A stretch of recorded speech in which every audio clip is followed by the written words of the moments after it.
ከባድ የፕሪሚየር ሊግ ጨዋታ የመጀመሪያ የዋና ቡድን ተሰላፊነት እድሉን አገኘ። በአስፈሪው የኢቲሃድ ስታዲየም ድባብ ማይልስ ሉዊስ ስኬሊ ከእድሜው በማይጠበቅ በራስ መተማመን ተጫወተ። እያንዳንዱ የኳስ ንክኪውና አቀራረቡ ከእርግጠኝነት ጋር ነበር። ራሱን በተገቢው ቦታና እድል ያለመጠራጠር ገለጠ።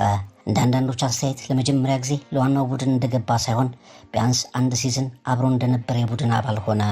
የመከላከል ንቃቱ፣ ኳስ ወደ መሃል ሲሄድ የእንቅስቃሴው አካል የሚሆንበት ውሳኔዎቹ ሁሉ ተወደሱለት።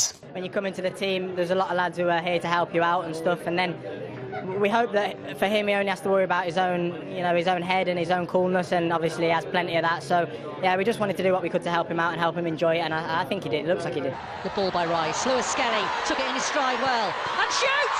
Nice goal! What a goal!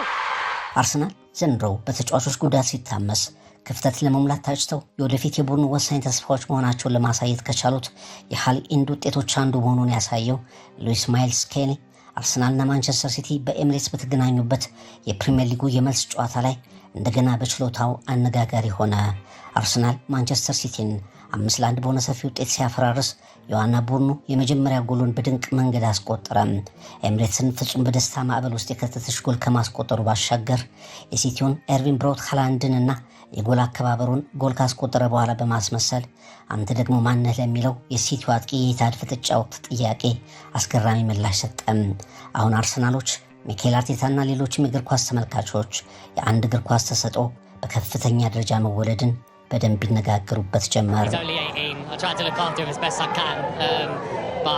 I knew he was going to play like that tonight because of the confidence he has in himself and the way he's trained all week and what I've seen at the club and how he is around the club. His mum, his dad, everyone, his brothers should be so proud of him because his rise this year has been unreal and he's kept his feet on the ground. So this is only the start. It's only the start for him. So he's got to keep going. ሃሪ ኬን፣ ጁድ ቤሊንግሃም፣ ፊል ፎደን፣ ማርከስ ራሽፎርድ በጀመሩበት ጨዋታ ላይ የመነጋገሪያነቱን ትኩረት በመጀመሪያ ተሳትፎና በመጀመሪያ የብሔራዊ ቡድን ጨዋታ ወሰደ። ለዚያም ገና በመጀመሪያ እንግሊዝ ብሔራዊ ቡድን ተሰላፊነቱ ብቻ ስቱዋርት ፒርስ ለ18 ዓመት የመጀመሪያ የብሔራዊ ቡድን ጨዋታውን ለሚያደርግ ታዳጊ ከዚህ የተሻለ አጀማመርና ታሪክ እንዴት ሊፈጠር ይችላል ብሎለታል። በትንሽ ዕድሜ ጎል የማስቆጠርን ሪከርድ ለ9 ዓመታት ይዞት ከቆየው ማርከስ ራሽፎርድ ተቀብሎታል። ራሽፎርድ በኦስትሪያ ላይ በ18 ዓመት ከ209 ቀን በሜይ 2016 ጎል አስቆጥሮ የትንሽ ዕድሜ ጎል አስቆጣሪነት ባለ ሪከርድ ነበር። ከጨዋታው በኋላ ማይልስ ሉዊስ ስኬሊ ለአይቲቪ ተናገረ። ምንም ቃላት ስሜቴን አይገልጹልኝም። በእኔ እምነት ያሳድረውን የቡድኑን አሰልጣኝ ቶማስ ቱሄልን አመሰግናለሁ። ለአበረታቱኝ የቡድኔ ተጫዋቾች መመስገን አለኝ። ጁድ በጥሩ ሁኔታ ኳስ ሰጥቶኛል። ደጋፊዎች ትልቅ አቀባበል ስላደረጉልኝም